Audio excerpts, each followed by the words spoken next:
एकता जिंदाबाद। नमस्कार, अधिकारी कर्मचारी फेडरेशन जिंदाबाद जिंदाबाद। नमस्कार। आप देख रहे खबरों की दीवार सिजीवाल। मैं हूं मनीष जायसवाल और हमारा कारवां आज अंबिकापुर शहर में है। अधिकारी कर्मचारी अपनी 2 सूत्री मांगों को लेकर आंदोलन कर रहे हैं। आंदोलन का 11वां दिन है और इनकी 2 सूत्री मांगों पर अब तक कुछ विचार नहीं हुआ है। आज राजधानी रायपुर में एक फेडरेशन की महत्वपूर्ण बैठक होने वाली है, जिसकी अपडेट अभी तक नहीं आई है। आइए जानते हैं 11वें दिन आंदोलन कैसा रहा और यहाँ के अधिकारी कर्मचारियों का जोश कैसा है। सर, आंदोलन अंबिकापुर में कैसा है और यहाँ की स्थिति कैसी है? यहाँ सारे कर्मचारी अधिकारी पूरे जोशो खरोश में हैं, पूरे उत्साह में हैं, पूरे हिम्मत के साथ। इस पानी के भीषण पानी में भी 1 से 1.5 घंटे बारिश हुई।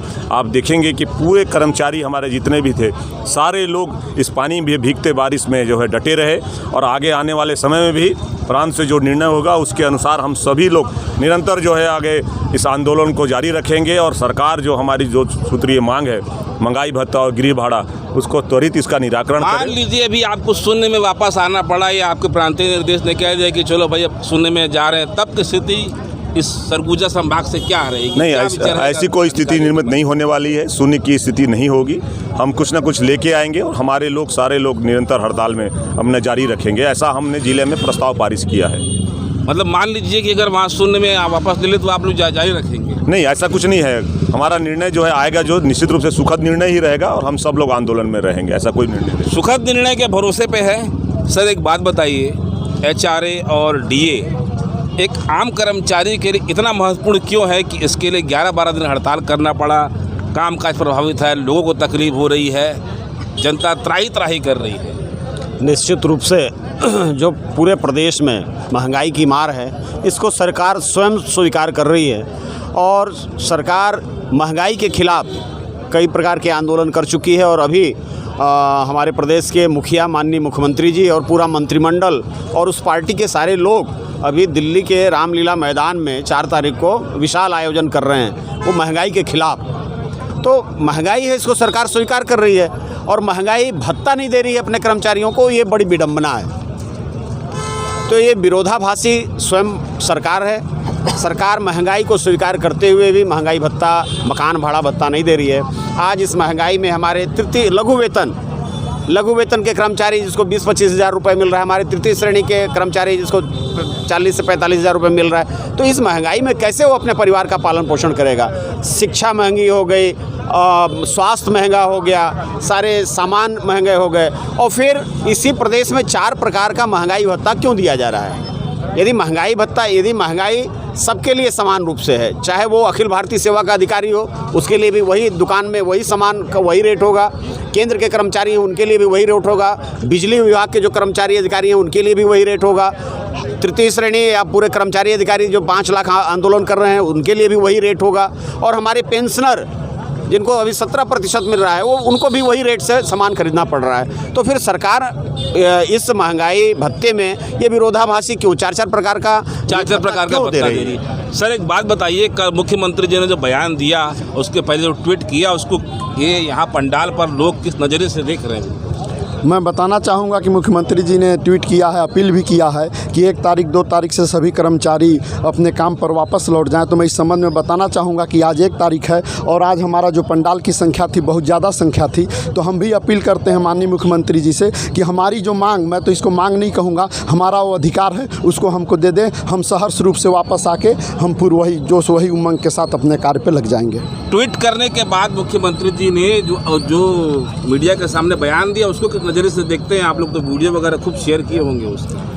मुख्यमंत्री महोदय के दिए गए बयान को सारे कर्मचारी लोग देख रहे हैं, सुन रहे हैं। सभी कर्मचारी लोग चाहते हैं कि मुख्यमंत्री महोदय, हमारा जो अधिकार है, हमारा मांग नहीं है, ये हमारा अधिकार है, को दे देकर वेतन के भाग में से कटौती किया जा रहा है। जो हमारा वेतन का भाग है, महंगाई भत्ता, उसका भाग में से कटौती किया जा रहा है। जैसे कोई मजदूर को मजदूरी दिया जाता है, उसको पूरा देना चाहिए, तो ये मजदूरी है कर्मचारियों की, उसमें से कटौती की जा रही है। और आज के टाइम में कर्मचारी दर भटक रहा है। आप समझ जाइए कि 6वें वेतनमान के आधार पर महंगाई भत्ता दिया जा रहा है। सॉरी HRA, तो आपको 1000 रुपये में 1200 रुपये में कहाँ मकान मिल जाएगा? मकान मिल कहाँ मिलेगा मकान? तो 7वें वेतनमान के आधार पर HRA हाउस रेंट अलाउंस दिया जाए। मतलब आप कह रहे हैं कि सरकार आप लोग की क्या बोलते हैं, सरकार हमको ठग रहा है, कर्मचारियों का शोषण कर रहा है बुरी तरह। ये हम नहीं चाहेंगे, बर्दाश्त नहीं करेंगे। ठीक सर, एक बात बताइए संदीप जी, आप बताइए, शिक्षा विभाग से आते हैं आप, स्थिति कैसी है स्कूलों की, और जो पढ़ाई प्रभावित हुई है, फिर इसके बाद आप लोग को कुछ और दंड वंड भी मिल जाएगा, तो इसके लिए आप दोषी किसको मानते हैं जो हड़ताल चल रही है? देखिए, जहाँ तक स्कूल प्रभावित होने की बात है तो निश्चित तौर पर स्कूल और बच्चों की पढ़ाई प्रभावित हो रही है, हम भी इस चीज़ को मानते हैं और हम ये करना नहीं चाहते, हमको मजबूर होकर के ये करना पड़ता है। यदि समय पर हमारा महंगाई भत्ता, HRA और जो भी भत्ते मिलते हैं वो हमें दे दिए जाते तो हमें भी कोई शौक़ नहीं लगा है कि हम स्कूल और पढ़ाई को छोड़ करके आज यहाँ धरना प्रदर्शन करने आते, क्योंकि इसमें दिक्कतें जनता के साथ, बच्चों के साथ हमें भी होती हैं। और रही बात जो पढ़ाई नुकसान हो रहा है, तो पढ़ाई नुकसान की भरपाई हम कैसे करेंगे, ये हमारी समस्या है। जैसे हमारे माननीय मुख्यमंत्री महोदय बोलते हैं कि आप बच्चों की चिंता कीजिए, तो बच्चों की चिंता हम कर लेंगे, आप पहले हमारी चिंता कीजिए कि हमारा जो HRA है, DA है, वो हमें निर्धारित मात्रा में, निर्धारित दर से और देय तिथि से प्राप्त हो जाए। सर, एरियर्स भी एक बड़ा मुद्दा है, ये कहाँ तक आपको लगता है कि सरकार दे देगी? देखिए, बहुत बड़ा फासला होने जा रहा है, गैप बहुत हो चुकी है। 2019 से हमारा महंगाई भत्ता रुका हुआ है, 7वें वेतनमान में गृह भाड़ा भत्ता रुका हुआ है। लगभग 2 से 2.5 लाख रुपए सरकार एक कर्मचारी का रोक के रखी हुई है, हजम कर चुकी है, और प्रत्येक कर्मचारी को 4,000 से लेकर 10,000 और 15,000 रुपये का नुकसान हो रहा है। तो निश्चित रूप से एक बहुत बड़ा फासला होने जा रहा है। 5 से 6,000 करोड़ एरियस मिलेगा कि नहीं मिलेगा, आपको क्या उम्मीद है? देखिए, एरियस तो देना चाहिए, क्योंकि ये हमारा अधिकार है। सुप्रीम कोर्ट भी ये बात कहती है कि महंगाई भत्ता, गृह भाड़ा भत्ता कोई दया का नहीं है, ये उनका अधिकार है, सरकार को देना चाहिए। अगर सरकार नहीं देगी तो बहुत बड़ा खामियाजा भोगने वाली है, और आने वाले समय में ये सरकार निश्चित रूप से बिखर जाएगी, आने वाले समय हट जाएगी सत्ता से। मन में संकल्प ले लिए हैं आप लोग? निश्चित रूप से संकल्प है, क्योंकि 15 साल के वनवास के बाद ये सरकार अपने अस्तित्व आई थी। बहुत बड़ा सपोर्ट मिला था कर्मचारियों का, जो पिछली सरकार थी बहुत अन्याय कर रही थी 15वें साल में, उसका खामियाजा उसने भोगा। इतिहास गवाह है, जो भी कर्मचारियों को लेकर नहीं चला है, क्योंकि हमारे सारे कर्मचारी अधिकारी पूरे गाँव तक में घुसे हुए, शिक्षा विभाग के पटवारी हैं, कोटवार है, मितानिन है, नर्स हैं, सारे लोग पूरे माहौल को बनाते हैं। गांव का किसान या मजदूर देखता है कि कर्मचारी अधिकारी क्या बोल रहे हैं, उसके स्थिति को देखते हैं, मन स्थिति बनाते हैं, उसके बाद सरकार जो है अस्तित्व में आती है और उनको वोट मिलता है। सरकार भुलावे में है कि किसानों को केवल हम बांटेंगे तो हमें मिल जाएगा, नरवा घुरवा में, गोबर गोमूत्र में बांटेंगे तो हमको सरकार बनेगी। कर्मचारी सबसे अभिन्न अंग है, सारे दुर्गम पहाड़ी क्षेत्रों में, जंगल क्षेत्रों में, नक्सली क्षेत्रों में अपने काम को अंजाम देते हैं। कोरोना काल में अपने काम को अंजाम दिया, जान की आहुति दिया, कितने लोगों ने अपनी जान गंवाया। स्वास्थ्य विभाग के लोग, पुलिस विभाग के लोग, शिक्षा विभाग के लोग, तमाम चीज़ें हैं। एरियस मिलेगा आपको, इसकी मिलेगी, निश्चित रूप से मिलेगी। सर, अभी जैसे एरियस को लेकर चर्चा हुई, देय तिथि से एरियस क्या वाकई में एक बड़ा मुद्दा है? जो आपकी बैठक वगैरह हो, उसमें क्या स्थिति है प्रांतीय स्तर पर? जी, मुद्दा तो है, बहुत बड़ा मुद्दा है, लेकिन सरकार को इसको अपने अनुसार, उनके पास बहुत ऐसे घटक हैं जो उनको सुगमता से इसको कैसे दिया जाए वो बता सकते हैं। तो उसी आधार पे सरकार इसको निर्णय ले और हमारे GPF में डाल दे उसको। ठीक है, जैसे उन्होंने पेंशन के लिए किया, किया तो पेंशन तो अभी देना नहीं पड़ रहा है सरकार को, ठीक है ना। जो पेंशन जा रहे हैं 15 उसका गैप बन रहा है एक, वो पेंशन लागू कर दिया सरकार ने। जैसे बोला कि हमने पेंशन लागू कर दिया, तो पेंशन तो त्वरित, ओल्ड पेंशन तो त्वरित तो है नहीं कि अभी वित्तीय भार पड़ रहा है शासन पे। तो उसी प्रकार इसको करते तो फिर मिलता हमको एक आशा तो बन जाती कि हमको एरियर्स भी मिल रहा है, हमारे GPF में चला गया। एरियस एक बड़ा मुद्दा है आप लोग के। पहली बार ऐसा हो रहा है कई सालों के बाद, जब अदालतें बंद है, खाली रिमांड के काम चल रहे हैं। अब वास्तविक स्थिति अंबिकापुर शहर में क्या है? अंबिकापुर शहर की स्थिति तो व्यापारी वर्ग ही बेहतर बता सकेंगे। न्यायालय की जो स्थिति है वो चिंताजनक है, हम लोगों के नहीं होने से। पक्षकार बेचारे परेशान हो रहे हैं, पर हम क्या करें, हम भी अपने मौलिक अधिकारों के लिए, नैतिक मांग के लिए सड़क पर हैं। आज हम विवशतावश सड़क पर हैं। अगर शासन अपनी नीति को सकारात्मक करके हमें, हमारी जो चीज़ है, हमको जो चाहिए DA आए चारे वो दे दे, हम न्यायालय में वापस लोगों को चले जाएंगे। परेशानी हो रही है, लेकिन परेशानी बिल्कुल हो रही है। हम इसको इसके लिए दोषी किसको मानते हैं? दोषी तो हम शासन की नीतियों को मानते हैं। सरकार की शासन सरकार की जो नीति है उसके कारण ये सब परिस्थितियाँ निर्मित हुई है और दोषी वही है।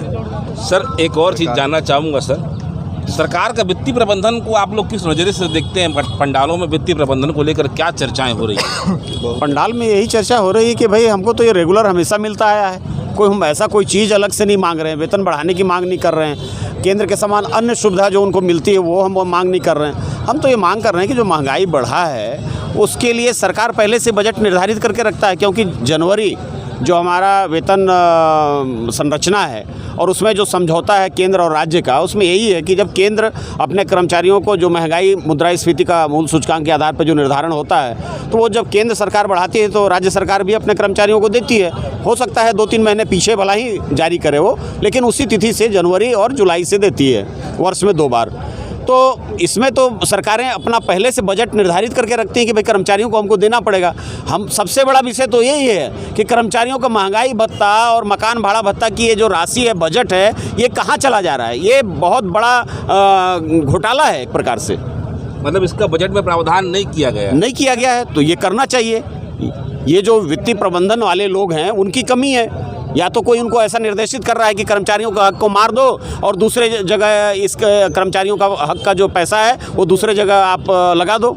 तो ये तो अन्याय है कर्मचारियों के साथ। और सरकार जो होता है वो सबके लिए है। हम पहले जनता हैं, हमने बड़ी उम्मीदों से इस सरकार को चुना था और बहुत भारी बहुमत से सरकार बनी थी, लेकिन सरकार कर्मचारियों ने जो उम्मीदें इस सरकार से लगाई हुई थी, 3.5 साल तक हम उनसे अनुनय विनय के माध्यम से हम अपनी मांगों को उन तक पहुंचाते रहे, लेकिन सरकार नहीं मानी, हल कुछ नहीं निकला। शिक्षा विभाग से आते हैं और शिक्षक वित्तीय मामलों को पढ़ाते भी हैं और समझते भी हैं। सर बताइए, वित्तीय स्थिति को लेकर क्या विचार है शिक्षकों के? जैसा कि क्या बातें चर्चा में भी बातें आ रही हैं और ये वास्तविकता भी है कि हमारे CM साहब भी जहाँ भी जाते हैं वहाँ वित्तीय स्थिति हमारे राज्य की बहुत अच्छी है, ऐसी बातें उनके द्वारा कही जाती हैं। और दूसरी चीज़ मैं ये कहना चाहूँगा और आप सबके आपके चैनल के माध्यम से बताना चाहूँगा कि अगर शासन ये कहता है कि DA और HRA देने में हमारा वित्तीय भार गड़बड़ाएगा, वित्तीय भार ज़्यादा आएगा, तो मई से जो ओल्ड पेंशन स्कीम ये अपनी एक उपलब्धि गिनाते हैं कि हमने पुरानी पेंशन योजना को लागू किया है। तो पुरानी पेंशन योजना लागू करने के कारण NPS के खाते में जो 10% अंशदान गवर्नमेंट का जाता था वो अब नहीं जा रहा है। तो वो 10% अंशदान हज़ारों करोड़ रुपए गवर्नमेंट का बच रहा है। उन्हीं पैसों का उचित प्रबंधन करते हुए सभी कर्मचारियों के DA और HRA का भुगतान किया जा सकता है यदि शासन ये करना चाहे तो। पर गंभीर स्थिति ये है कि शासन देने की इच्छा शक्ति का अभाव है, वो इस चीज़ को करना नहीं चाह रही है। तो वित्तीय भार या वित्तीय अनियमितता यहाँ पर कहीं से नहीं आएगी। शासन दृढ़ इच्छा शक्ति रखे तो NPS पे दिए जाने वाले पैसे से ही DA और HRA को दिया जा सकता है। यहाँ एक शिक्षक हैं, सहायक शिक्षक फेडरेशन के जिला अध्यक्ष है, इन्होंने एक फार्मूला भी बता दिया है कि सरकार कैसे अधिकारी कर्मचारियों का DA और HRA दे सकती है। सर कहाँ से आते हैं आप?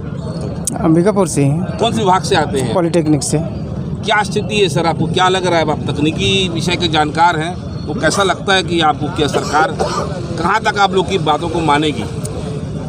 सरकार की मंशा तो अभी तक दिख नहीं रही है, लेकिन हम सबके हित में उनको विचार करना चाहिए और एक सकारात्मक पहल करना चाहिए। काफ़ी चीज़ प्रभावित हैं, जिसे अभी आपने कहा लोगों को तो परेशानी बहुत हो रही है। परेशानी तो है, और जैसा कि आपने कहा कि भाई बच्चों को परेशानी हो रही है, तो बच्चे किसके पढ़ते हैं? उन स्कूलों में जो स्कूलों में ताले लगे हैं उसमें किनके बच्चे पढ़ते हैं? हमारे कर्मचारियों के बच्चे पढ़ते हैं। तो सबसे पहली चिंता तो हम ही को है, कहीं ना कहीं आप भी हम ही प्रभावी हैं। कोई नेता मंत्री के बच्चे नहीं पढ़ते हैं सरकारी स्कूल में, उनके तो विदेशों में पढ़ते हैं, छत्तीसगढ़ से बाहर पढ़ते हैं। तो हमारे ही बच्चे डिप्लोमा अभियंता।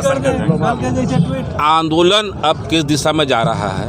क्या आज आंदोलन का विसर्जन हो जाएगा? नहीं, अभी विसर्जन नहीं होगा आंदोलन। जब तक हम लोगों की मांगे पूरा नहीं होगी तब तक हम लोग। आज महत्वपूर्ण बैठक है, अब प्रांतीय कमेटी का जो भी निर्णय होगा उसी के आधार पर। हाँ, उसी के आधार पर है, लेकिन अभी तक ऐसा कुछ भी नहीं हुआ है। अधिकारी कर्मचारियों से चर्चा करने पर यह बात सामने आई है कि जो ये डीए देती से मांग रहे हैं, ये डीए एक आम कर्मचारी का 65,000 से लेके अधिकारियों का 3.5 लाख रुपए तक का डीए होता है। अब ये डीए का गुणा भाग किया जाए तो कुल मिलाकर 5 से 7 हज़ार करोड़ रुपए तक की स्थिति सरकार पर देनदारी की आ रही है। अब ये 5 से 7 हज़ार अगर सरकार देने पर तुले तब मान लीजिए सरकार की स्थिति क्या होगी। पंडालों में जो चर्चाएं हो रही उस पर इस वित्तीय भार को बढ़ने के लिए सरकार की नीतियों को जिम्मेदार बताया जा रहा है। अगर सरकार समय रहते धीरे धीरे करके सबको एरियस दे देती, ये सबको महंगाई भत्ता दे देती, तो आज यह 5 से 7 हज़ार करोड़ की स्थिति नहीं आती। आज बस इतना ही। हमारी खबर अगर आपको अच्छी लगे तो लाइक, सब्सक्राइब और शेयर ज़रूर करें। यही लाइक, यही सब्सक्राइब, यही शेयर हमको और आपकी बात कहने का हौसला देता है। कर्मचारी अधिकारी फेडरेशन अंबिकापुर से मनोज जायसवाल की रिपोर्ट। कर्मचारी अधिकारी फेडरेशन जिंदाबाद जिंदाबाद। भत्ता देना होगा।